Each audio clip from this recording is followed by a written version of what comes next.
দুনিয়ার 700 কোটি মানুষ যদি একটু নিরাপদভাবে শ্বাস নিঃশ্বাস ত্যাগ করতে চায়, তাহলে এই সমস্যার মূল উদ্ঘাটন করে তাদেরকে সমস্যার সমাধান করতে হবে। আর না হয় শান্তির নামে সারা পৃথিবীব্যাপী চিৎকার করা যাবে, সারা দুনিয়াব্যাপী চিৎকার করা যাবে, কিন্তু শান্তির প্রকৃত সন্ধান দুনিয়ার কোথাও পাওয়া যাবে না। আমি আমার যত সামান্য পড়ালেখা, আমার যত সামান্য অধ্যবসায়, আমি যতটুকু পড়াশোনা করেছি, সেই আলোকে আমি দায়িত্বহীন ভাবে বলতে পারি, আজ পৃথিবীতে অশান্তির যে আগুন জ্বলছে, এই আগুন আমেরিকার হাতে নিভাবার ক্ষমতা নাই। আমেরিকার কাছে আছে সন্ত্রাস বিরোধী যুদ্ধের নামে সারা দুনিয়াব্যাপী যুদ্ধ বাধায় দেওয়ার ক্ষমতা। এই আগুন নিভাবার ক্ষমতা রাশিয়ার কাছে, এই আগুন নেভানোর ক্ষমতা চায়নার কাছে নাই। চায়নার কাছে আছে উইঘুরের নির্যাতিত নিপীড়িত মুসলমানদের রক্তে তার হাতকে রঞ্জিত করবার ক্ষমতা। আগুন নেভানোর ক্ষমতা ভারতের কাছে নাই। ভারতের কাছে আছে স্বাধীনতাকামী নিরীহ কাশ্মীরের মুসলমানদের রক্ত নিয়ে হোলি খেলবার ক্ষমতা। এই আগুন নেভানোর ক্ষমতা ইউরোপের হাতে নাই। ইউরোপের কাছে আছে এই আগুন নেভানোর নাম নিয়ে সন্ত্রাস বিরোধী যুদ্ধের নামে সারা দুনিয়াব্যাপী সন্ত্রাসের দাবানল চালিয়ে দেওয়ার ক্ষমতা।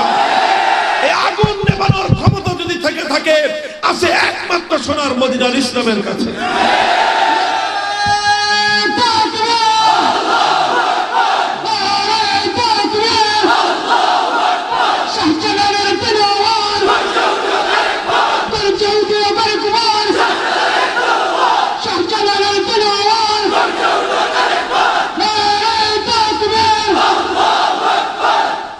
মুহতারাম হাজরিন, কাজেই সারা দুনিয়ার শান্তির ফর্মুলা আছে একমাত্র আমার কাছে আর তোমার কাছে।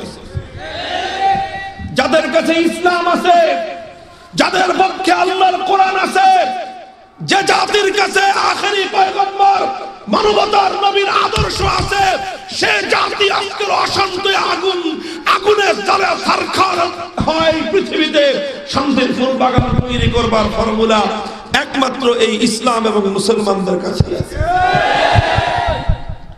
কাজে এই জন্য আমার উদ্দেশ্য একটাই, যেই মুসলিম জাতির কাছে বিশ্ব শান্তির অব্যর্থ ফর্মুলা, যেই মুসলিম জাতির কাছে সারা দুনিয়ার শান্তির পয়গাম আল কোরআন রয়েছে, যে মুসলিম জাতির কাছে সারা দুনিয়াতে শান্তি প্রতিষ্ঠা করবার মহাদূত মুহাম্মদ আরবীর আদর্শ আছে, সে মুসলিম জাতি যতদিন জেগে না উঠবে, ততদিন পর্যন্ত পৃথিবীর মানুষের কপালে শান্তির দেখা মিলবে না।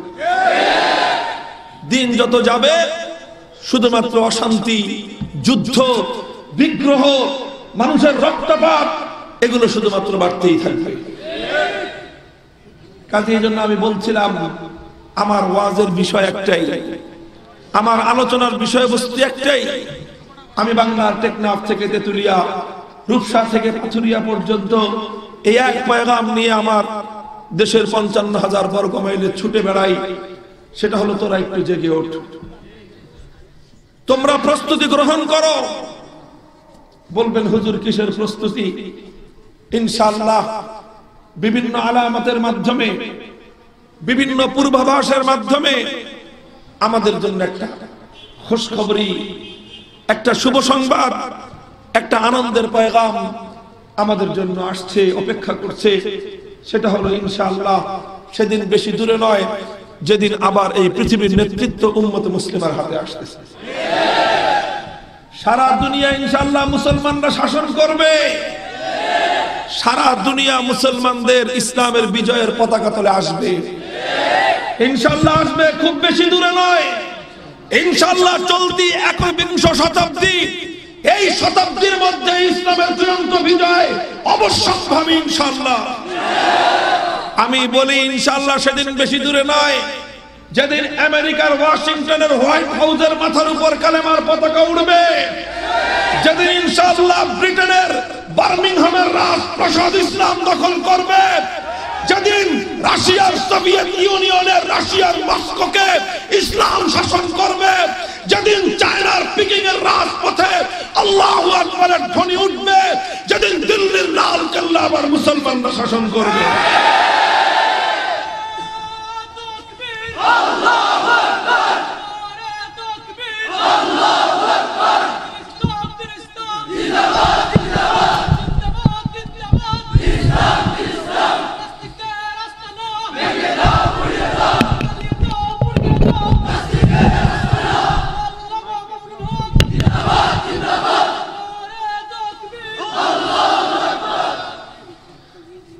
মুহতারাম হাজিরিন, আমাদের এই কথাগুলো অনেকের কাছে হাস্যকর বলে মনে হতে পারে।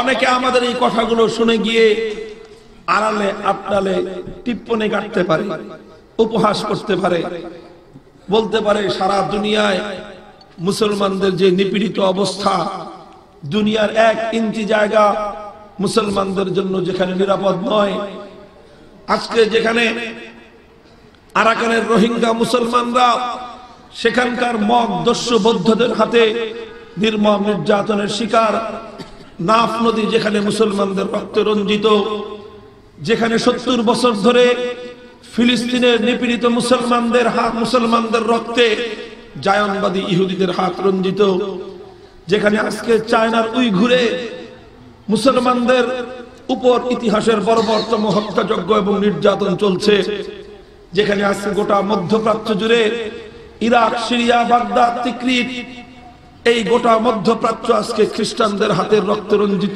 খ্রিস্টানদের হাতে মুসলমানদের রক্ত ঝরছে, যেখানে আজকে আহমদাবাদ এবং কাশ্মীরের স্বাধীনতাকামী মুসলমানদের রক্ত ঝরছে হিন্দুদের হাতে।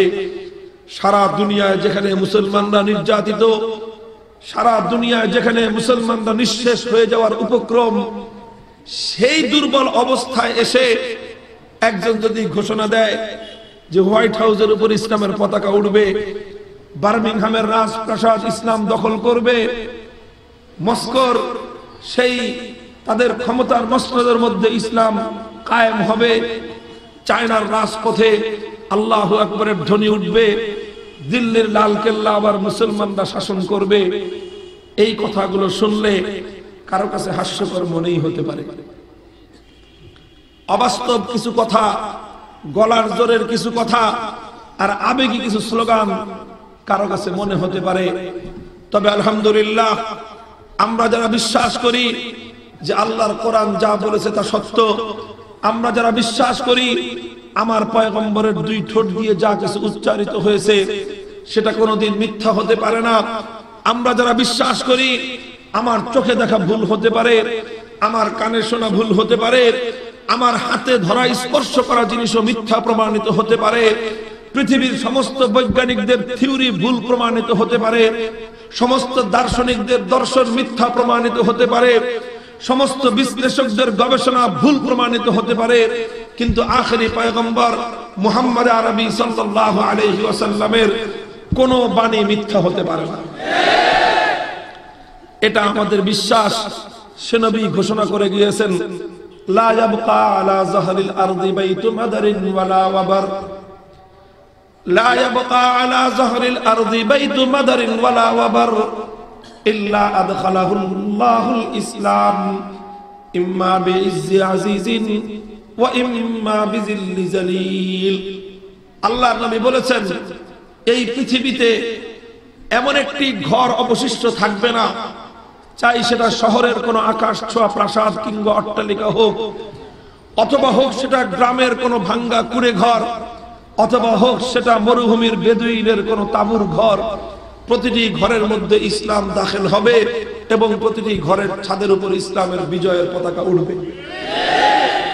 ইম্মা বিইজ্জি আজিজ, যাদের পছন্দ হবে তাদের পছন্দ সহ, যাদের কাছে ভালো লাগবে না, হিংসার অনলে জ্বলে পুড়ে তারা ছারখার হোক, তাদের যতই অপছন্দ হোক, তাদের কাছে ব্যাপারটা যতই আপত্তিকর মনে হোক, হিংসার আগুনে তারা একদিক দিয়ে জ্বলতে থাকবে, আরেক দিক দিয়ে ইসলামের পতাকা উঠতে থাকবে। এটা নবীর সহিহ হাদিস। কাজী মুহতারাম হাজিরিন, ভয়ের কোনো কারণ নাই, এবং আমরা যা বললাম আমার এই বক্তব্য, এটা ইনশাআল্লাহ আজ না হোক কাল এটাই পৃথিবীর চূড়ান্ত এবং অনিবার্য বাস্তবতা। বিভিন্ন ওলামায়ে কেরাম আল্লাহর কোরআন এবং নবীর হাদিসগুলোকে পর্যালোচনা করে তারা দুনিয়ার মানুষকে এই সুসংবাদ দিচ্ছে, তারা দুনিয়ার মানুষকে এই পূর্বাভাস দিচ্ছে যে বিভিন্ন আলামতের দ্বারা এটা পরিষ্কার যে ইনশাআল্লাহ ইসলামের সেই সোনালী প্রভাত আসতে আর খুব বেশি দিন বাকি নাই। এই জন্য এখন আমাদেরকে প্রস্তুতি নিতে হবে। বন্ধুগণ, প্রস্তুতি কিসের প্রস্তুতি? সারা দুনিয়াকে নেতৃত্ব দেওয়ার প্রস্তুতি। সারা দুনিয়াকে পরিচালনা করবার প্রস্তুতি গ্রহণ করতে হবে। কথা ঠিক কিনা? আমি বলছিলাম, যদি আমাদের এই কথা কারো কাছে হাস্যকর, অবিশ্বাস্য অথবা বিদ্রুপাত্মক বলে মনে হয়, তাহলে আমি তাদেরকে ইতিহাস স্মরণ করায় দিব যে ইতিহাসে এই কথা আমরা আজ প্রথম বলছি না। এটাই আমার প্রথম কথা বা আমাদের প্রথম কথা নয়। আমরা এইরকম বিজয়ের আগাম সংবাদ বহু দিয়েছি। অতীতে অনেকবার এরকম আমরা আগাম বিজয়ের সংবাদ দিয়েছি। ইতিহাস প্রমাণ। আল্লাহর কোরআনে পাকের মধ্যে সূরাতুল কমরে আল্লাহ পাক আয়াত নাযিল করেছিলেন, সায়ুহজামুল জামউ ওয়া ইউওয়াল্লুনাদ দুবুর। সায়ুহজামুল জামউ ওয়া ইউওয়াল্লুনাদ দুবুর, এটা হলো পবিত্র কোরআনের সূরাতুল কমরের আয়াত। সূরাতুল কমর এটি হলো মক্কি সূরা, হিজরতের আগে অবতীর্ণ হওয়া সূরা। হিজরতের আগে কোরআনের এই আয়াত অবতীর্ণ হয়। ওটা এমন এক সময় যখন মক্কায় মুসলমানদের উপর ইতিহাসের বর্বরতম হত্যাযজ্ঞ চলে। যখন ইসলাম গ্রহণ করবার অপরাধে হযরতে বেলাল হাবশীকে নাকের মধ্যে ছিদ্র করে রশি ঢুকিয়ে উমাইয়া ইবনে খালাফ মক্কার দুরাচার দুষ্ট বালকদের হাতে হস্তান্তর করত, আর বেলাল হাবশীকে সারা মক্কার মধ্যে দুষ্ট বালকরা বিচরণ করিয়ে দুপুর বেলায় প্রচন্ড গরমের মধ্যে মরুভূমির বালুকার উপর চিৎ করে শোয়ে বড় পাথর বুকের উপর চাপা দিয়ে রাখত। অপরাধ ঈমানের কালেমা পড়া, তাওহীদের কালেমা পড়া। যখন ইসলাম গ্রহণ করবার অপরাধে খাব্বাব ইবনুল আরাত রাদিয়াল্লাহু আনহুকে জ্বলন্ত আগুনের উপর শোয়ে রাখা হতো, ওনার শরীরের থেকে চামড়া, গোশত, এমনকি হাড্ডিগুলো গলে গলে পড়ে সেই আগুনের কয়লাগুলো নিভে যেত। যখন ইসলাম গ্রহণ করবার অপরাধে হযরত ইয়াসির রাদিয়াল্লাহু তাআলা আনহুকে আবু জাহলের নেতৃত্বে দুরাচারীরা ওনার দুটি পা শক্তিশালী দুই উটের সঙ্গে বেঁধে দিয়েছিল। এরপর দুই উট দুই দিকে হাঁকিয়ে দিল। দুই উট যখন দুই দিকে দৌড় দিল, তো সকল মানুষের চোখের সামনে হযরত ইয়াসির রাদিয়াল্লাহু তাআলা আনহুর শরীর দ্বিখণ্ডিত হয়ে গেল। তিনি শাহাদাত বরণ করলেন। অপরাধ কি? তিনি মুসলমান। ইসলাম গ্রহণ করবার অপরাধে হযরত সুমাইয়া রাদিয়াল্লাহু তাআলা আনহা ইসলামের প্রথম শহীদ। যে আবু জাহাল সুমাইয়া রাদিয়াল্লাহু আনহার শরীরের মধ্যে ওনার গুপ্তাঙ্গ দিয়ে এক বিষাক্ত বল্লমের আঘাত করলো। সেই বল্লম ওনার তলপেট দিয়ে ঢুকে গিয়ে রক্তক্ষরণ হয়ে তিনি শাহাদাত বরণ করলেন। যখন ইসলাম গ্রহণ করবার অপরাধে মক্কার কোন মুসলমান নিরাপদে ঘরে থাকতে পারে না, নিজের আত্মপরিচয়কে গোপন করে রাখতে হয়। যখন স্বয়ং রাসূল সাল্লাল্লাহু আলাইহি ওয়াসাল্লাম পবিত্র বাইতুল্লাহর সামনে মসজিদে হারামে নামাজ পড়েন, আবু জাহাল পেছন দিক থেকে এসে গলায় গামছা পেঁচিয়ে নবীজিকে শ্বাসরোধ করে হত্যার পায়তারা চালায়।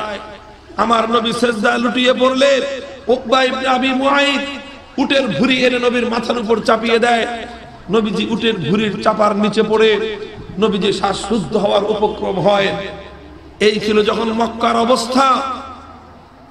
যখন মক্কায় নিরাপদভাবে থাকতে না পেরে হযরত জাফর ইবনে আবী তালেবের নেতৃত্বে 70 জন মুসলমান মক্কা ছেড়ে সমুদ্র পাড়ি দিয়ে সেই আবিসিনিয়ায় গিয়ে তারা আশ্রয় গ্রহণ করেন।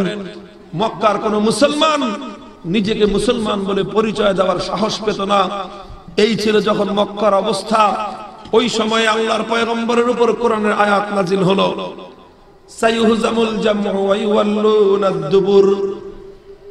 হে মক্কার দুরাচার বেঈমান কাফেরের দল, সায়ুহজামু, সেদিন বেশি দূরে নয় যেদিন তোদের পরাজয় ঘটবে। বেলালের হাতে উমাইয়ার পরাজয় ঘটবে। খাব্বাব এবং আম্মার বিন ইয়াসিরের মতো দুর্বল সাহাবীদের হাতে, দুর্বল মুসলমানদের হাতে, মক্কার ওয়ালিদ ইবনে মুগীরা, উতবা এবং শাইবার মতো দুর্ধর্ষ সন্ত্রাসী কাফেরদের পতন ঘটবে। ওরা পরাজিত হবে, ওরা পালিয়ে যাবে ময়দান থেকে, আর মুসলমানরা ময়দানের মধ্যে বিজয়ের উল্লাস করবে। আল্লাহর কোরআনে পাকের মধ্যে এই ভবিষ্যৎবাণী বর্ণিত হলো। ইতিহাসের কিতাবের মধ্যে লেখে তাফসীরের কিতাবগুলোর মধ্যে লেখে কোরআনের এই আয়াত যখন অবতীর্ণ হলো, মক্কার কাফেররা শুনলো, ওরা উপহাস করতে আরম্ভ করলো, ওরা বিদ্রুপ করতে আরম্ভ করলো যে দেখো মুহাম্মদ কেমন গাঁজাখুরি কথা বলে, নাউযু বিল্লাহি মিন যালিক। যেই মুসলমানরা মক্কার মধ্যে 1 ইঞ্চি মাটি নিরাপদে পায় না, একটা মুহূর্ত ওরা এখানে নিরাপদে একটা শ্বাস ত্যাগ করার সাহস পায় না, ওরা আবার বলে মুসলমানদের হাতে নাকি আমাদের পরাজয় ঘটবে। পৃথিবীতে এর চেয়ে আশ্চর্যজনক এবং এর চেয়ে হাস্যকর কথা আর কি হতে পারে? হাস্যকর কথা সাব্যস্ত করে মক্কার বেঈমানের দল ওরা উপহাস করেছিল, বিদ্রুপ করেছিল। এটা মক্কার মদিনায় হিজরত করবার কয়েক বছর আগের ঘটনা। এরপরের ইতিহাস কি বলে? 5 বছর অতিক্রান্ত হওয়ার আগে নাই আল্লাহর নবী মদিনায় হিজরত করলেন।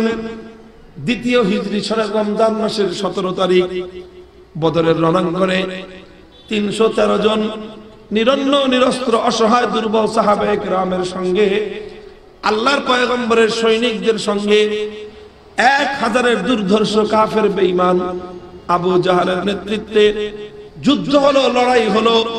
আর ওই লড়াইয়ে হযরত বেলালের বিজয় ঘটেছিল। সেই বেলালের হাতে উমাইয়া ইবনে খালফ অত্যন্ত দৃষ্টান্তমূলকভাবে সে ধ্বংস হয়েছিল।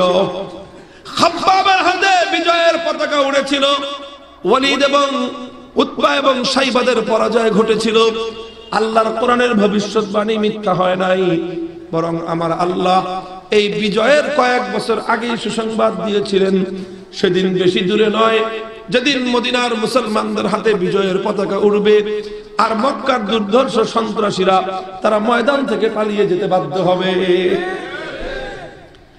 বেশি দিন লাগে নাই, মাত্র 5 বছর। 5 বছরের মধ্যে আল্লাহর কোরআনের ভবিষ্যৎবাণী বাস্তবায়িত হয়েছে। মুহতারাম হাজিরিন, নবীজি হিজরত করবার 5ম বছরে, হিজরতের 5ম বছর সংবাদ আসলো মক্কা থেকে 15,000-এর বিশাল বাহিনী, বহুজাতিক বাহিনী গঠন করেছে ওরা। উদ্দেশ্য কি? 15,000-এর বিশাল বাহিনী নিয়ে মদিনায় হামলা করবে, মদিনায় আক্রমণ করে মদিনা দখল করবে, গোটা মদিনা তছনছ করে দিবে। 15,000-এর বিশাল বাহিনী নিয়ে ওরা রওনা হলো। সংবাদ পেয়ে নবীজি সাহাবীদের সঙ্গে পরামর্শে বসলেন। হযরতে সালমান ফারসি রাদিয়াল্লাহু তাআলা আনহু প্রবীণ সাহাবী, তিনি পরামর্শ দিলেন, ইয়া রাসূলুল্লাহ, এখন মুসলমানদের মার্কাজ সোনার মদিনাকে রক্ষা করা সবচেয়ে গুরুত্বপূর্ণ কাজ। কাজেই আপনি মদিনাকে হেফাজত করার ব্যবস্থা করেন। কিভাবে? মদিনাতে শত্রুরা ঢুকবে যে রাস্তা দিয়ে, গোটা সেই রাস্তার উপর সেই পথ দিয়ে আপনি খন্দক খনন করে দেন। আল্লাহর নবীর পরামর্শ গ্রহণ করলেন, পছন্দ হলো। নবীজি নিজ হাতে খন্দক এবং খালের নকশা আঁকলেন। মা বাইনা আইনিল্লা সাউরিন, মদিনার পূর্ব থেকে পশ্চিম প্রান্ত পর্যন্ত গোটা উত্তর দিক যেখান দিয়ে মদিনা শহরে প্রবেশ করা যায়, প্রায় 3.5 মাইল লম্বা খাল খনন করবার নকশা এঁকে দিলেন আল্লাহর নবী। 3000 সাহাবায়ে কেরাম, তাদেরকে 300 ভাগে ভাগ করলেন। প্রতি ভাগে 10 জন করে সাহাবী। তাদেরকে আল্লাহর পয়গম্বর বললেন, তোমরা 10 জন করে খাল খনন করতে আরম্ভ করো, 10 গজ করে। সাহাবায়ে কেরাম খাল খনন করতে আরম্ভ করলেন। অধিকাংশ মদিনার সাহাবী তখন দারিদ্র্য সীমার নিচে বসবাস করেন। অধিকাংশরাই তখন দিনমজুর, দিনের বেলায় মেহনত করে পয়সা উপার্জন করেন। সেই পয়সা দিয়ে যত সামান্য খাবার কিনে আনলে পরে ঘরের মধ্যে রান্নার চুলা জ্বলে। এই হলো অধিকাংশ সাহাবীদের অবস্থা। আল্লাহর নবী হুকুম করলেন, শত্রুপক্ষ মদিনার দিকে ধেয়ে আসতেছে, ওদের হাত থেকে মদিনাকে রক্ষা করতে হলে রাত দিন একাকার করে আমাদেরকে দ্রুত গতিতে খন্দক খনন করতে হবে। সাহাবায়ে কেরাম সমস্ত কাজকর্ম বাদ দিয়ে খন্দক খননের মধ্যে তারা লিপ্ত হয়ে গেলেন। কামাই রোজগার বন্ধ, খাওয়া দাওয়া বন্ধ। এমন অসংখ্য সাহাবী ছিলেন, 1 দিন 2 দিন 3 দিন পর্যন্ত যাদের পেটের ক্ষুধা নিবারণ করবার জন্য 1 মুষ্ঠক জবের ছাতু পর্যন্ত কপালে জুটে নাই। এমনকি একটা খেজুর পর্যন্ত তাদের ভাগ্যে জুটতো না। কিন্তু ওই অবস্থায়ও সাহাবায়ে কেরাম আল্লাহর দ্বীনকে হেফাজত করবার জন্য, সোনার মদিনাকে রক্ষা করবার জন্য খন্দক খনন করতেছেন, মাটি কাটতেছেন। ওই অবস্থায় না খেয়ে থাকতে থাকতে ক্ষুধা এত তীব্র আকার ধারণ করলো যে পেট গিয়ে পিঠের সঙ্গে লাগলো। খাবার নাই, পেট খালি, পেটটা গিয়ে পিঠের সঙ্গে লাগলো। ওই সময়ে অনেকের কোমর বাঁকা হয়ে আসতে লাগলো। মাটির টুকরি মাথায় করবেন, সোজা হয়ে দাঁড়াতেই পারেন না, মাটি বহন করবেন কিভাবে? সাহাবায়ে কেরাম চিন্তা করলেন যে অপেক্ষা করবার সুযোগ নাই, কাজ বন্ধ রাখার কোনো সুযোগ নাই, পেটে খাবার জুটুক অথবা না জুটুক খন্দক তো খনন করতেই হবে। ওই নিরন্ন অবস্থায়, অনাহারে অবস্থায় সাহাবায়ে কেরাম পেটের মধ্যে পাথর বাঁধলেন। পেটের মধ্যে পাথর বেঁধে তারা কোমর সোজা রাখবার ব্যবস্থা করলেন। ওই অবস্থাতেও তারা খন্দক খনন করতে লাগলেন। মুহতারাম হাজরিন, বুখারী শরীফের হাদিস বলতেছি আমি। একটা সময় সাহাবায়ে কেরামের ধৈর্যের বাঁধ ভেঙে গেল। যন্ত্রণা, কষ্ট এটা সমস্ত সীমা অতিক্রম করলো। সহ্য করতে না পেরে কয়েকজন সাহাবী আল্লাহর নবীর কাছে গেলেন, নিজেদের পেটের উপর থেকে চাদরগুলো সরিয়ে দিলেন, আর নবীজিকে দেখালেন যে ওগো আল্লাহর রাসূল, আজ আমাদের ক্ষুধা এবং যাতনা এই পর্যায় পর্যন্ত পৌঁছে গেছে যে পেটের মধ্যে খাবার নাই, বাধ্য হয়ে পেটের উপর আমরা পাথর বেঁধেছি। নবীজি গো, আমাদেরকে সান্ত্বনার কোনো ব্যবস্থা করুন। মুহতারাম হাজরিন, আল্লাহর পয়গম্বর কি সান্ত্বনা দিবেন? সান্ত্বনার কোনো ভাষা নবীজির কাছে ছিল না। খাবারের ব্যবস্থা করবেন সে তৌফিক নবীর ছিল না। সর্বশেষ আল্লাহর নবী সাহাবীদেরকে সান্ত্বনা দেওয়ার জন্য মুখের কোনো ভাষা ব্যবহার করেন নাই, কোনো সান্ত্বনার বাণী তাদেরকে শোনান নাই। বুখারীর হাদিস, ফাকাশাফা আন হাজারাইন, নবীজি নিজে নিজের শরীর মুবারকের উপর থেকে কাপড় এবং চাদর সরিয়ে দিলেন। তখন সাহাবায়ে কেরাম দেখলেন যে সাহাবীরা অনাহারে ক্ষুধার যাতনায় তাদের পেটের মধ্যে একটা করে পাথর বেঁধেছেন, আর দিনের নবী, দো জাহানের বাদশা নবী সাইয়্যিদুল কাউনাইন ক্ষুধার যাতনা নিবারণ করবার জন্য নিজের পেটের মধ্যে দুটি পাথর বেঁধে রেখেছেন।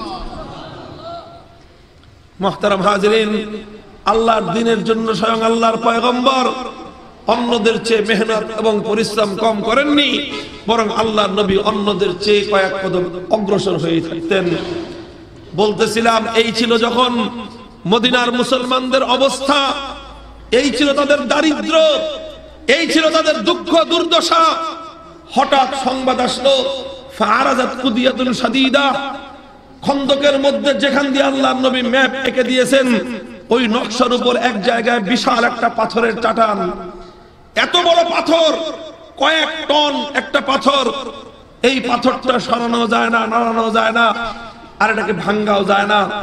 এখন পাথর রেখে যদি খন্দক খনন করা হয় লাভ নাই, পাথরের উপর দিয়ে সব শত্রু ভিতরে ঢুকে পড়বে। নবীজির কাছে সাহাবায়ে কেরাম পরিস্থিতি বিশ্লেষণ জানতে চাইলেন, ইয়া রাসূলুল্লাহ এখন কি করা? নবীজি বললেন, তোমরা অপেক্ষা করো, আনা নাজিলুন, আমি আসতেছি। নবীজি নিজে সেখানে গেলেন। ফাআখাযাল মিআওয়াল, নবীজি নিজের হাতে কোদাল তুলে নিলেন, আর এরপরে আল্লাহর নামে সেই বিশাল পাথরের চাটানের উপর একে একে তিনটি আঘাত আল্লাহর নবী করলেন। নবীজির তিন আঘাতে ফাআদা কাসীবান আহয়ালা, সেই বিশাল পাথরের চাটানটি আল্লাহর নবীর তিন আঘাতে বালুর মতো চূর্ণ বিচূর্ণ হয়ে পড়ে গেল। ঘটনা এটাও না, আসল ঘটনা হলো আল্লাহর নবীজি যখন ওই পাথরের উপর আঘাত করলেন, তিনটি আঘাত, প্রতিবারের আঘাতে পাথরের উপর লোহার আঘাত করবার কারণে বিদ্যুতের স্ফুলিঙ্গ ছুটলো। নবীজি সাহাবীদেরকে জিজ্ঞাসা করলেন, তোমরা কিছু দেখেছো?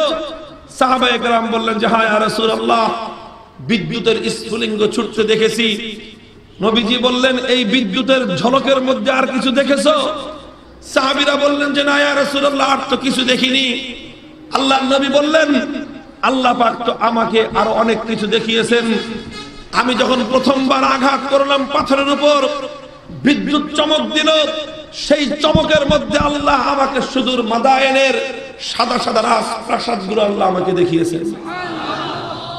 দ্বিতীয়বারের আঘাতের চমকে আল্লাহ আমাকে কিসরা তৎকালীন সময়ের পারস্য সম্রাটের সাম্রাজ্যের বিশাল রাজপ্রাসাদ এবং তার ধনভাণ্ডারগুলো আল্লাহ আমাকে দেখিয়েছেন। তৃতীয়বারের আঘাতে চমক হলো, সেই চমকের উজ্জ্বলতায় আল্লাহ পাক আমাকে কায়সার তথা রোম সম্রাটের সাম্রাজ্যের বিশাল প্রাসাদ আর তার ধনভাণ্ডারগুলো আল্লাহ আমাকে দেখিয়েছেন।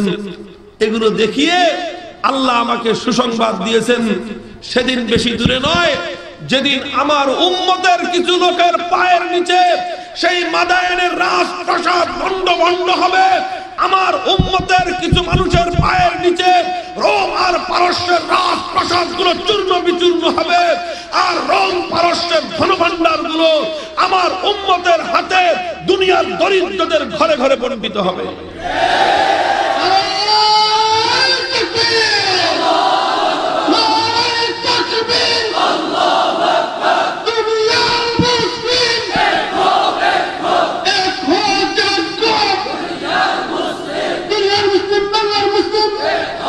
মুহতারাম হাজরিন, কথা এখানেই শেষ নয়। আল্লাহ নবীজি যখন এই সুসংবাদ দিলেন, অনাহারে অর্থাহারে ক্ষুধার্ত সাহাবায়ে কেরাম, পেটের মধ্যে পাথর বাঁধা, 2 দিন 3 দিন পর্যন্ত কোনো খাবার যাদের কপালে জুটে নাই, সেই সকল সাহাবায়ে কেরাম এত জোরে আল্লাহু আকবার বলে চিৎকার করলেন যে মদিনার এক প্রান্ত থেকে আরেক প্রান্ত পর্যন্ত গোটা মদিনার শহর থরথর করে কেঁপে উঠল। আল্লাহু আকবারের ধ্বনি, এটাই হলো মুসলমানদের পাওয়ার, এটাই হলো ইমানদারদের শক্তি। হে মুসলমান, ঘুমন্ত শার্দুলেরা খবরদার, আল্লাহু আকবারের স্লোগান কখনো তোমরা ছেড়ে দেবে না। অনেকে তোমাদেরকে প্ররোচনা দিবে, অনেকে তোমাদের মধ্যে আতঙ্ক তৈরি করবার চেষ্টা করবে, অনেকে তোমাদেরকে ধোঁকা দেওয়ার প্রতারণা করবার চেষ্টা করবে, কিন্তু মুসলমান শপথ নিয়ে বাড়িতে ফিরবে, যতদিন বেঁচে আছি আল্লাহু আকবারের ধ্বনি নিয়েই বেঁচে থাকবো ইনশাআল্লাহ।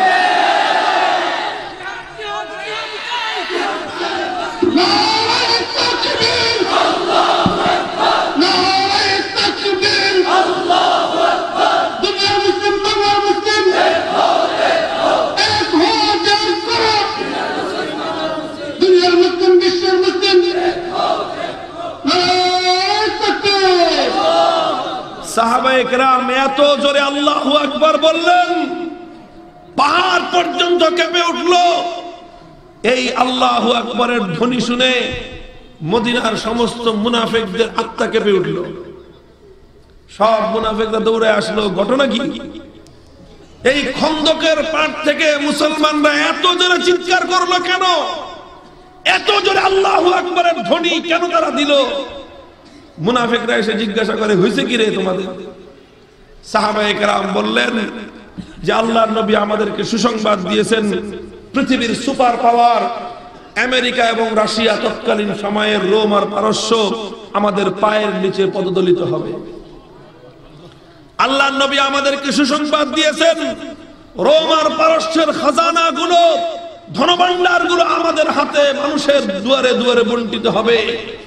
পারস্য বিজয় হবে, রোম বিজয় হবে, মাদায়েন বিজয় হবে। এই বিজয়ের সুসংবাদ শুনে আমরা আনন্দের আতিশয্যে আল্লাহু আকবার বলে ধ্বনি তুললাম, আর সেই আল্লাহু আকবারের ধ্বনি এত জোরে হয়েছে যে আকাশ বাতাস মুখরিত হয়ে গেছে। মুনাফিকরা হাসাহাসি শুরু করলো। মুনাফিকরা হাসতে আরম্ভ করলো, বলল, দেখো মাটি কাটার কামলার দল, মাটি কাটার কামলার দল, যারা নিজেরা মাটি কাটে, খাল খনন করবার জন্য কামলা ভাড়া করার পয়সা যাদের হাতে নাই, না খেয়ে থাকে, 3 দিন পর্যন্ত এক মুষ্টি খাবারের ব্যবস্থা করবার শক্তি সামর্থ্য যাদের নাই, এই ক্ষুধা দারিদ্র্যের কষাঘাতে জর্জরিত এই ফকিরের দল, এই মাটি কাটার কামলার দল স্বপ্ন দেখতেছো রোম জয় করবা, স্বপ্ন দেখতেছো পারস্য জয় করবা, স্বপ্ন দেখতেছো সেই মাদায়েন পর্যন্ত তোমরা বিজয় করবা, পৃথিবীতে এর চেয়ে পাগলামি আর কি হতে পারে। এই কথা বলে মুনাফিকরা তখন উপহাস করেছিল, কিন্তু ইতিহাস কি বলে, এটা মাত্র ৫ম হিজরি সনের ঘটনা। এরপরে আল্লাহর নবী আর ৫ বছর হায়াতে ছিলেন। নবীজির ৫ বছর, আবু বকর সিদ্দিক রাদিয়াল্লাহু আনহুর 2 বছর 7 বছর, খলিফা ওমরের 10 বছর 17 বছর। 17 বছর অতিক্রান্ত হওয়া লাগে নাই, 15 বছর অতিক্রান্ত হওয়া লাগে নাই।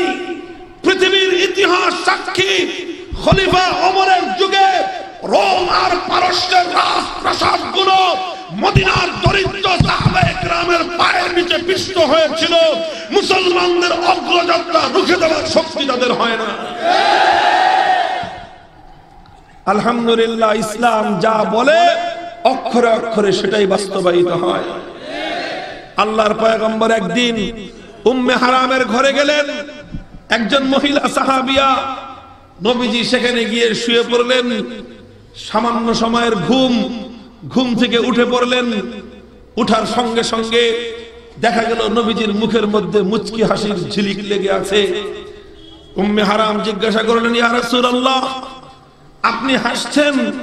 আযহাকাল্লাহু সিন্নাক, আপনার এই পূর্ণিমার রাতের চাঁদের আলোকের ঝলকের মতো আপনার এই হাসির ঝিলিক আল্লাহ পাক অব্যাহত রাখুন।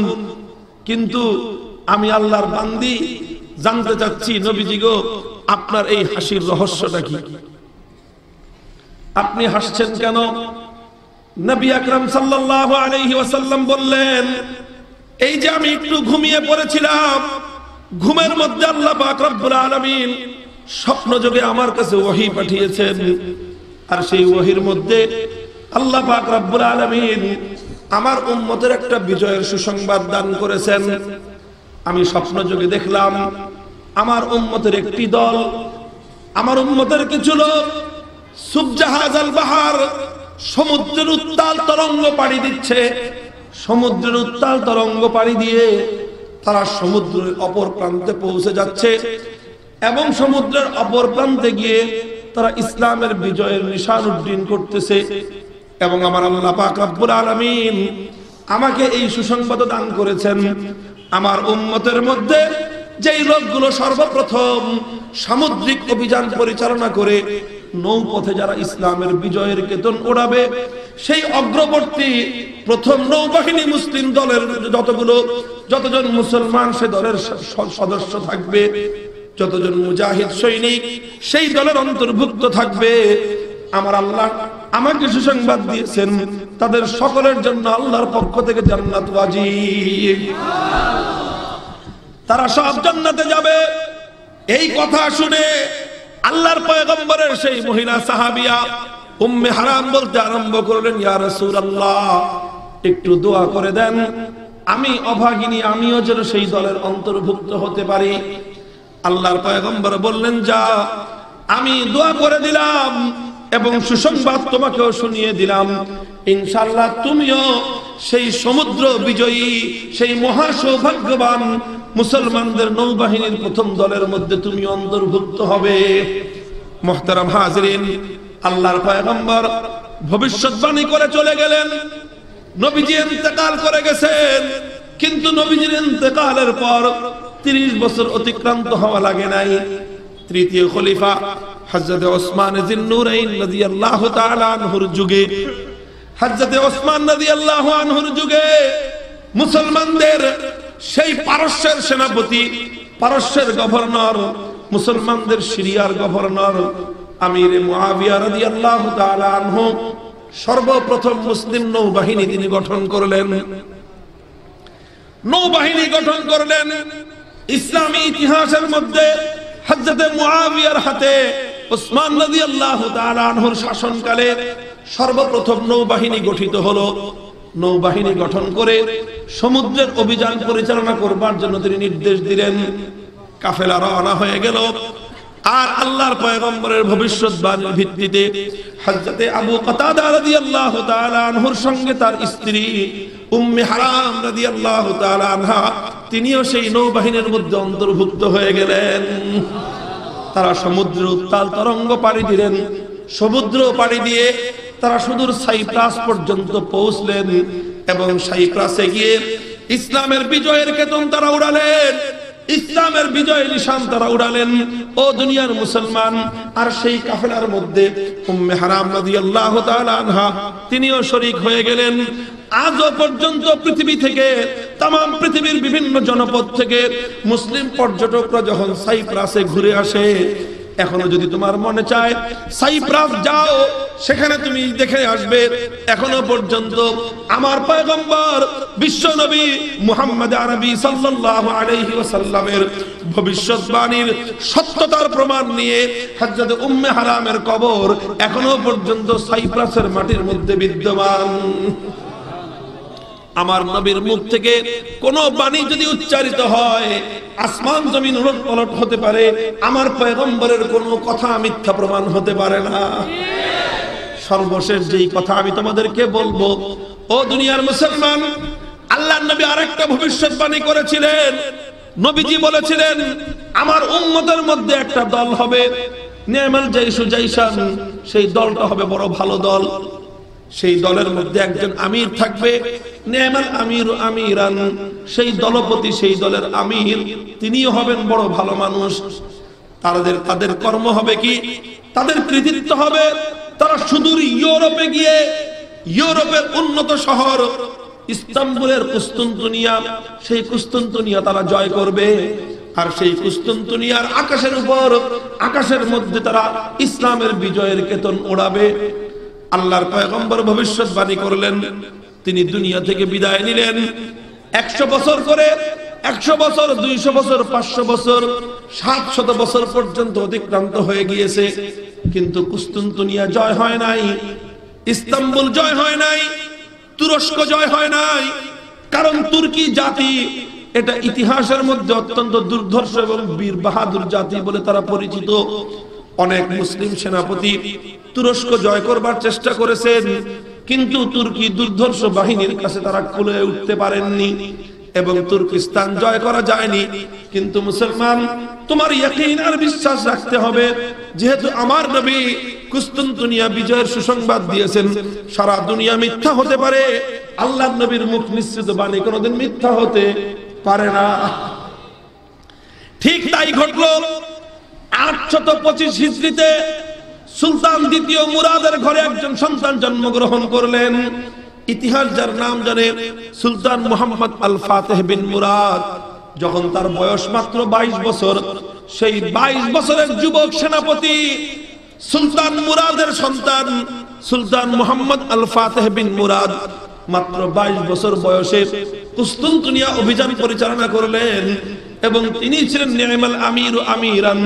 আল্লাহর পয়গম্বর 750 বছর আগে যার ব্যাপারে সুসংবাদ ঘোষণা করে গিয়েছেন, সেই সুলতান মুহাম্মদ আল ফাতেহের হাতে কুস্তুনতুনিয়া জয় হয়েছে, ইস্তাম্বুলের আকাশে ইসলামের পতাকা উড়েছে এবং তুরস্কের মাটিতে ইসলামের ঘাঁটি গড়েছে।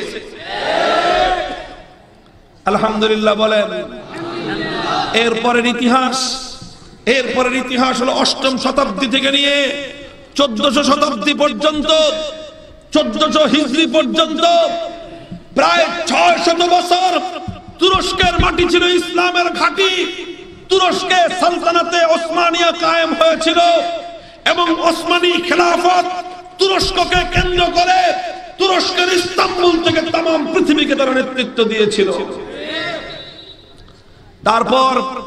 তারপরের 1924 সালে সেই সালতানাতে ওসমানিয়ার উপর এক ঘোর অমানিশা নেমে আসলো।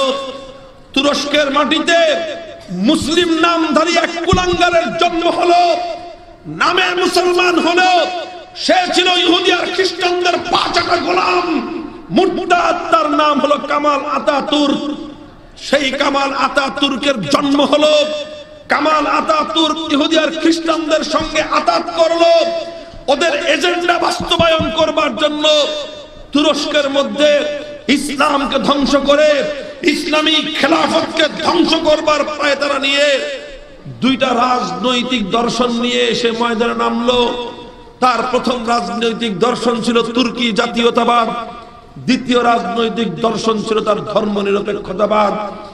এই দুই কুফরি মতবাদ নিয়ে সেই কামাল আতাতুর্ক তুরস্ক থেকে 600 বছরের খেলাফতে ওসমানিয়া ধ্বংস করলো। প্রায় 1400 বছর যাবৎ চলে আসা মুসলমানদের খেলাফত ব্যবস্থাকে বিলুপ্ত ঘোষণা করলো। এখানেই কামাল আতাতুর্কের ষড়যন্ত্র শেষ হয়নি, বরং তুরস্কের মাটি থেকে ইসলামের নাম নিশানা মুছে ফেলবার জন্য যত ষড়যন্ত্র হতে পারে কোন ষড়যন্ত্র কামাল আতাতুর্ক বাদ রাখেনি। কি কি করেছিল দীর্ঘ ফিরিস্তি দেওয়ার সময় আমার নাই, শুধু এক দুইটা এক্সাম্পল দেই। সে তুরস্কের মধ্যে তুর্কি ভাষা, এটা আরবি অক্ষর দিয়ে লেখা হতো আলিফ বা তা সা দিয়ে। সে করলো কি, নিষেধাজ্ঞা জারি করলো, ফরমান যে এখন থেকে তুর্কি ভাষা আরবি লেটার দিয়ে লেখা যাবে না, নতুন অক্ষর দিয়ে লিখতে হবে। ল্যাটিন অক্ষর দিয়ে তুর্কি ভাষা লেখার প্রচলন করলো। কেন করলো? যাতে মুসলমানের সন্তান আরবি অক্ষরের সঙ্গে তার আর কোনো পরিচয় না থাকে, মুসলমানের সন্তানরা যেন আরবি কোরআন পড়তে না পারে। কোরআন পড়া বন্ধ করে দিল। তুরস্কে যত মসজিদগুলো ছিল, মসজিদগুলোর মিনার থেকে আজানের ধ্বনি বন্ধ করে দিল, যে আরবি ভাষায় আজান দেওয়া যাবে না। মসজিদগুলোকে নিষিদ্ধ ঘোষণা করে তুরস্কের বড় বড় মসজিদগুলোকে ঘোড়া এবং গাধার আস্তাবল বানিয়ে দিল। তুরস্কে মুসলিম নারীদের জন্য হিজাব আর পর্দা করার উপর নিষেধাজ্ঞা জারি করলো।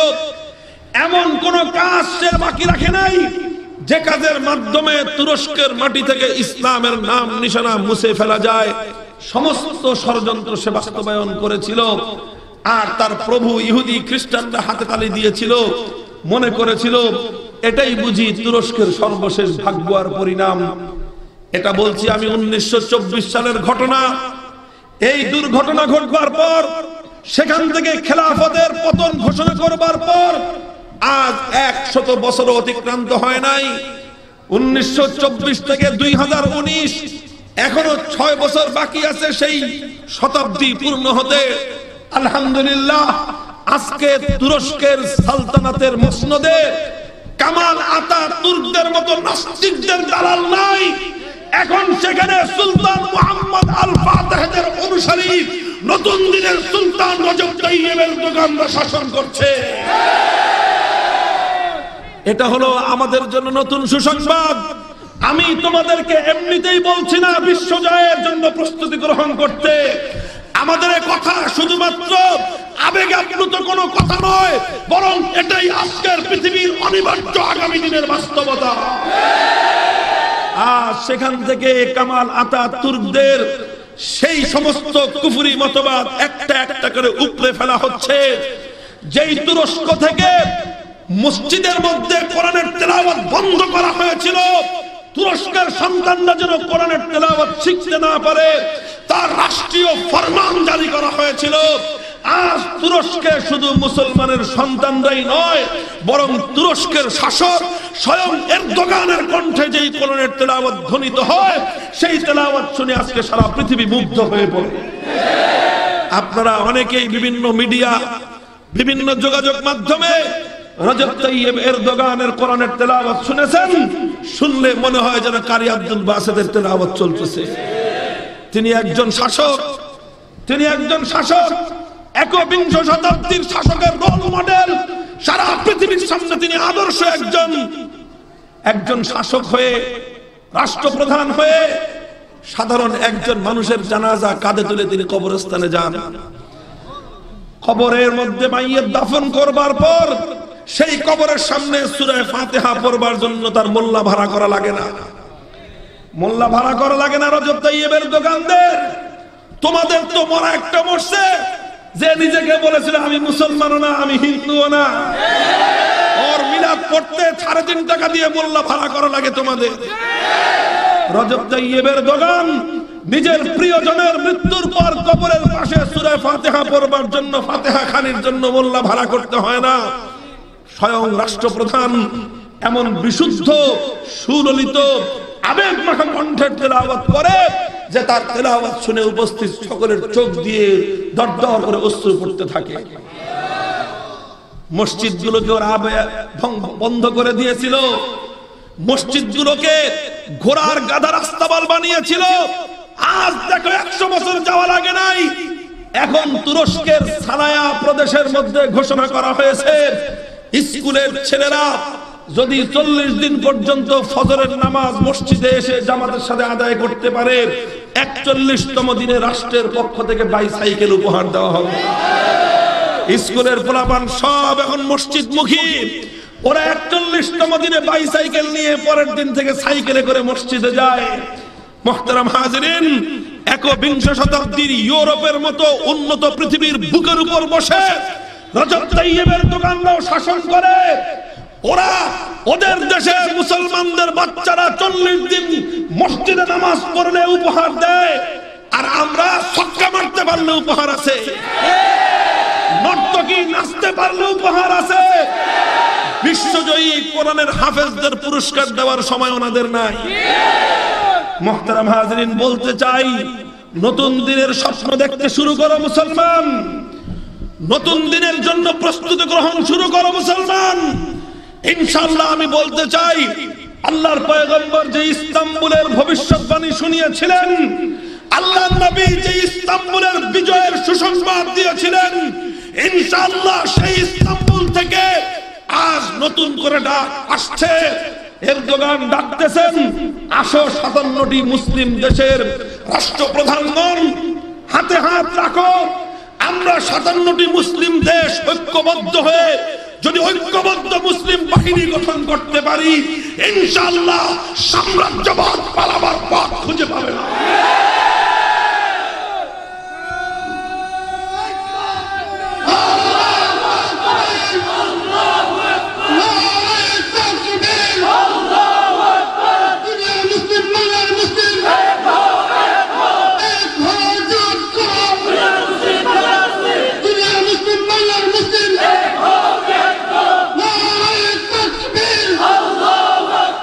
Allama Mamunul Haque जिंदाबाद जिंदाबाद जिंदाबाद जिंदाबाद Allama Mamunul Haque। একটা ইন্টারেস্টিং তথ্য দিয়ে আমি আমার আলোচনা শেষ করছি।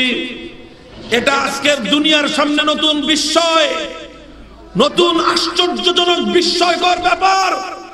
এই তুরস্কের মধ্যে পাশ্চাত্যের ইঙ্গিতে সেনা অভ্যুত্থান করে এরদোগানকে ক্ষমতাচ্যুত করবার ষড়যন্ত্র করা হয়েছিল। এটা সারা দুনিয়ার মিডিয়া দেখেছে। সেই সেনা অভ্যুত্থান করে সমস্ত মিডিয়া ওরা বন্ধ করে দিয়েছিল। রজব তাইয়েবের দোকান জনতার হৃদয়ের সিংহাসনে যিনি তার সিংহাসন স্থাপন করেছেন, ইনস্টাগ্রামে শুধুমাত্র একটা মেসেজ দিয়েছেন, তার এক মেসেজে গোটা তুরস্কের ধর্মপ্রাণ মানবতাবাদী মুসলমানেরা এমন ভাবে রাজপথে নেমে এসেছিলেন, খালি গায়ে ট্যাঙ্কের নিচে তারা শুয়ে পড়েছে। সমস্ত মানুষের, সাধারণ মানুষের তীব্র প্রতিরোধের মুখে সেই তুরস্কের সেনা অভ্যুত্থান ব্যর্থ প্রমাণ হয়েছে। মুহতারাম হাজিরিন, মানুষ যদি সাহসী হয়, মানুষ যদি সাহসী হয়, সাহস দিয়ে তারা যদি অন্যায় এবং অসত্যের বিরুদ্ধে রুখে দাঁড়ায়, তাহলে বন্দুকের নল দিয়ে সাধারণ মানুষকে দাবায় রাখা যায় না। আমি তোমাদেরকে সেই সাহস যোগাতে চাই। আমি তোমাদেরকে বলতে চাই, তুরস্কের বীর জনতা যদি পারে অন্যায় এবং অবিচার রুখে দাঁড়াতে, বাংলার তাওহীদি জনতা, শাহজালালের সন্তানরাও পারতে হবে, শাহজালালের সন্তানরাও পারবে ইনশাআল্লাহ।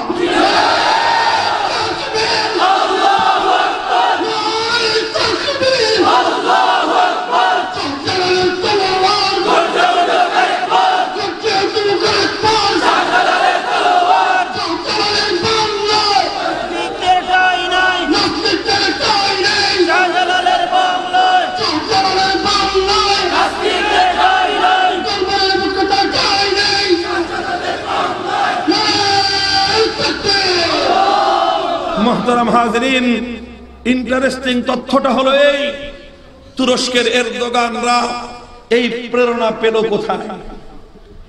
এই প্রেরণা ওরা পেল কোথায়? যেখানে কামাল আতাতুর্কের মতো নাস্তিকরা ইসলামকে সমূলে ধ্বংস করবার সমস্ত আয়োজন করেছিল, ইসলামের জাগরণকে রুখে দেওয়ার সমস্ত ব্যবস্থা ওরা করেছিল।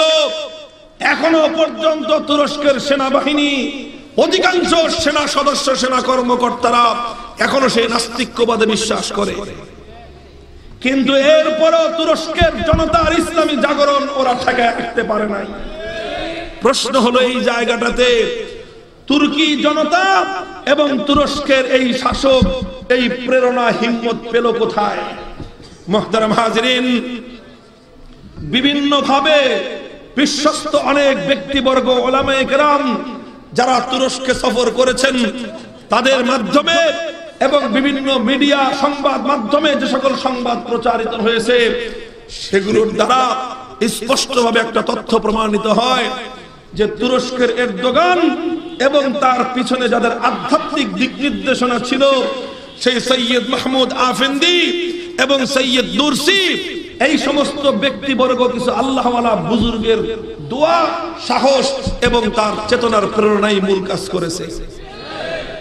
এবং সেখানে এসছে সুন্দর একটা তথ্য, আমাদের এই বাংলার এবং উপমহাদেশের মুসলমানদের জন্য অনুপ্রেরণার তথ্য হলো এই: তুরস্কের ওলামায়ে কেরাম, তুরস্কের আলেম সমাজ যারা আজকে রজব তাইয়েব এরদোগানদেরকে তৈরি করেছেন, যেই আলেমদের অনুপ্রেরণায় এরদোগান তৈরি হয়েছে, যেই আলেমদের সাহচর্যে এরদোগান তৈরি হয়েছে, যেই ওলামায়ে কেরামের আধ্যাত্মিক নির্দেশনায় এরদোগান তৈরি হয়েছে, সেই ওলামায়ে কেরামটা এই প্রেরণা পেয়েছেন আমাদের উপমহাদেশের স্বাধীনতা সংগ্রামের মহান ব্যক্তিত্ব দারুল উলুম দেওবন্দের প্রতিষ্ঠাতা কাসেম নানুতুবি রাহমাতুল্লাহি আলাইহির দেওবন্দ আন্দোলন থেকে। দেওবন্দ আন্দোলনকে অনেকে গায়ে মাখে না, কাসেমি আন্দোলনকে অনেকে গায়ে মাখে না। এটা আমি তথ্য দিচ্ছি গত বছরের, সেখানে রাষ্ট্রীয়ভাবে কাসেম নানুতুবি অ্যাওয়ার্ড প্রদান করেছে তুরস্কের রজব তাইয়েব এরদোগান। কাসেম নানুতুবির বিপ্লবী ধারাটা কি ছিল, এটা নিয়ে তারা গবেষণা করছে। এবং কাসেম নানুতুবির দেওবন্দি আন্দোলনের যে চেতনা ছিল, সেই চেতনা থেকে ওরা প্রেরণা গ্রহণ করে আজকে তুরস্কের মধ্যে সফল ইসলামী বিপ্লবের দ্বার প্রান্তে ওরা উপনীত। আমি বলতে চাই, আমার এ মাটি থেকে দেওবন্দি চেতনা ওরা শিক্ষা গ্রহণ করে যদি ওরা তুরস্কের মধ্যে কামাল আতাতুর্কের মতো এত বড় মুর্তাদের জায়গায় ইসলামের জন্য এত মহান এক বিপ্লবের পরিবেশ যদি ওরা তৈরি করতে পারে, তাহলে আমাদের এই মাটিতে হাজার হাজার দেওবন্দের সন্তান বেঁচে থাকতে, শত শত নয় হাজার হাজার দেওবন্দি চেতনার প্রাণ কেন্দ্র কওমি মাদ্রাসাগুলো থাকতে কেন এই মাটিতে ইসলামের বিপ্লব হবে না? এই মাটিতে যদি আমরা জেগে উঠি, ইসলামের জাগরণ রুখে দেওয়ার ক্ষমতা কারো নাই, কারো থাকতে পারে না ইনশাআল্লাহ।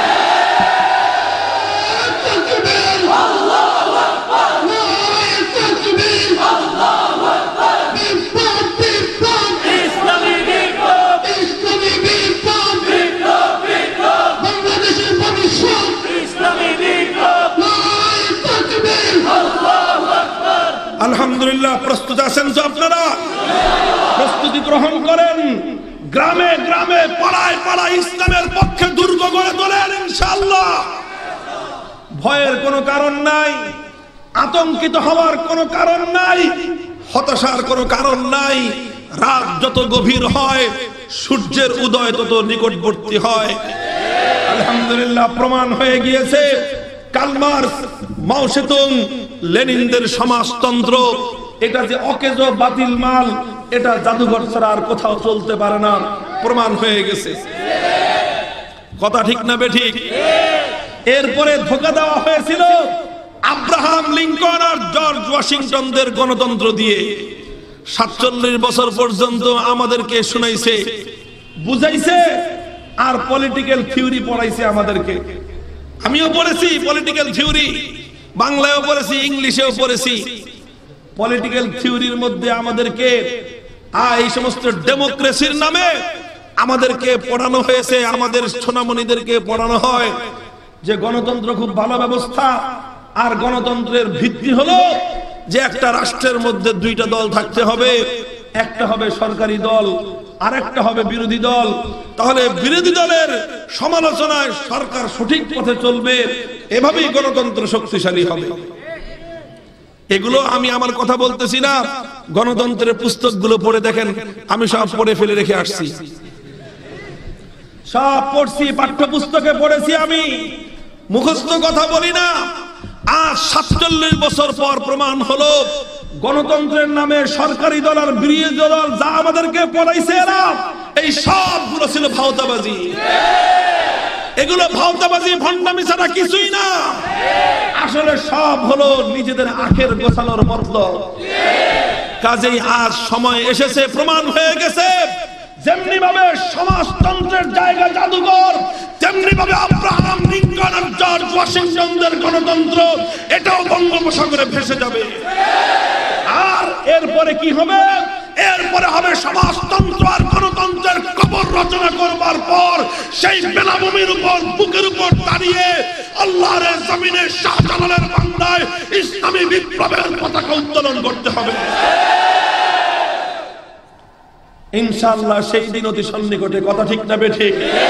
মুসলমান তৈরি হও, শপথ গ্রহণ করো, আল্লাহর জমিনে আল্লাহর দ্বীন জিন্দা করবার জন্য, আল্লাহর জমিনে কোরআনের রাজ কায়েম করবার জন্য রাতের অন্ধকারে চোখে অশ্রু দিবে, দিনের আলোতে মাথার ঘাম পায়ে ফেলবে, আর প্রয়োজন হলে আল্লাহর দ্বীনের জন্য বুকের রক্ত খুন ছেড়ে দিয়ে আল্লাহর জমিনে আল্লাহর দ্বীন জিন্দা করতে কারা কারা প্রস্তুত?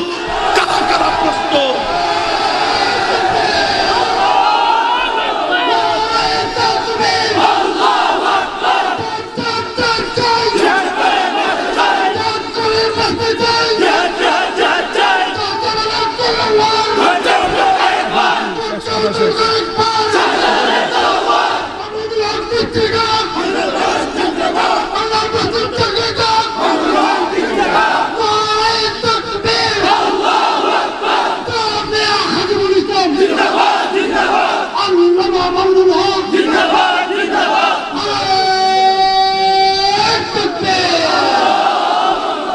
আল্লাহ পাক রব্বুল আলামিন আমাদেরকে এই শপথ বাস্তবায়ন করার তৌফিক দান করুন। আমৃত্যু এই শপথের উপর অটল এবং দৃঢ় থাকার তৌফিক দান করুন। বাংলার প্রতিটি জনপদ যেন হয় ইসলামের জন্যই, এবং ইসলাম যেন হয় এদেশের চূড়ান্ত গন্তব্য। আল্লাহ পাক সেই সোনালী প্রভাত দেখবার তৌফিক আমাদেরকে দান করুন। ওয়া আখিরু দাওয়ানা আনিল হামদুলিল্লাহি রাব্বিল আলামিন।